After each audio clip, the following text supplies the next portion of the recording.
another random car build today.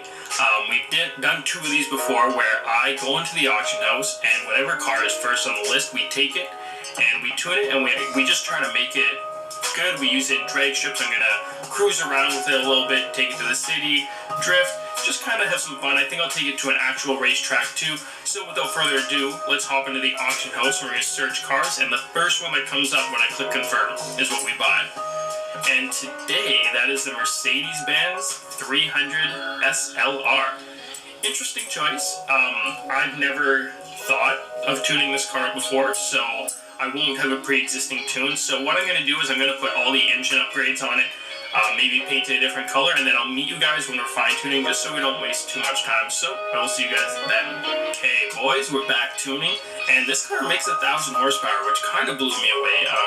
Didn't really expect that. It's also almost X-Class. I know it's still a couple points away, but S2 971 is not half bad at all. So first thing we're going to do is I'm going to do a 22.5 this time, just because I do want a bit of drift when we're in the city, so I'm not going to drop that all the way.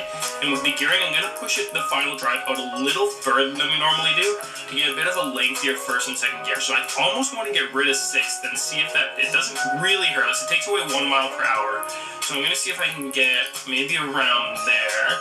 Okay, so that's about a happy medium where I can still stretch out first and second gear, as well as keeping our high top speed, so I'm going to leave that. Alignment, not real, well, I'll put the camber out to a -3 on the car, and then I'm going to leave the toe. I don't want to touch that too much, and I'll leave the caster as it is. Any roll bars, don't touch that. Springs, we're going to drop the rear a little bit to 6.5. Doesn't make a huge difference. Bumped us up a couple miles per hour. This should bring us up over 250 for sure. I'm very blown away. This is going to be a fast car that I really wasn't expecting. Holy smokes. 261 miles per hour. That's really good. Our acceleration I'm going to put up to there, 100%, and then I'm going to drop this to 60%. We'll keep that at 65 because that gives us that extra 0.1 miles per hour. Anyways, this is all we're going to do for this car. I'm going to go drive it just around the city a little bit, maybe on the wild, and then I'm going to take it for a few races. If you're listening to this point in the video, I want you to comment. Honestly, just put Forza Horizon in a sentence. I'm good with that. You guys are, again, getting very creative every single day. I love you all. Turn on those bell notifications so you can get notified when I post. I try to respond in the first hour quite a bit, at least first 2 hours.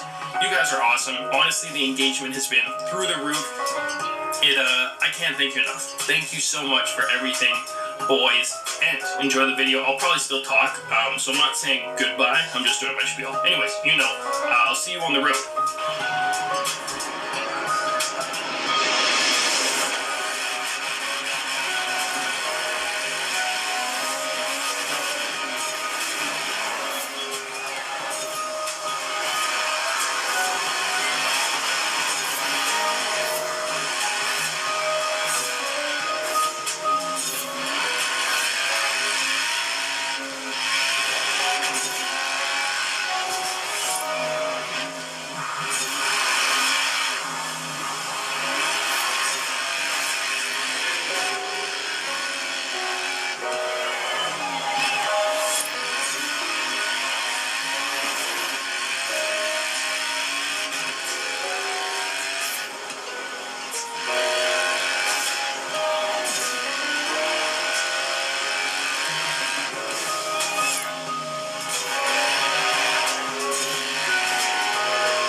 honestly, this car, it's definitely not the best one we've ever done. And I think the reason is it has a crazy amount of horsepower, but no way to control or maintain that horsepower. The car really isn't built for it. It puts out over 1,000, and the tires can't really handle it. It's a great drag car. I'm sure you saw it in the drag race there. It performed phenomenally, which at the end of the day is really what we're trying to build. But as far as drifting goes, it's a little bit tricky to get lines going, to chain everything. And then, I don't know if you guys saw in the circuit race, that was a little tricky. Had a couple crashes, not gonna lie, cut those out. But overall, if you're going for a drag build, this is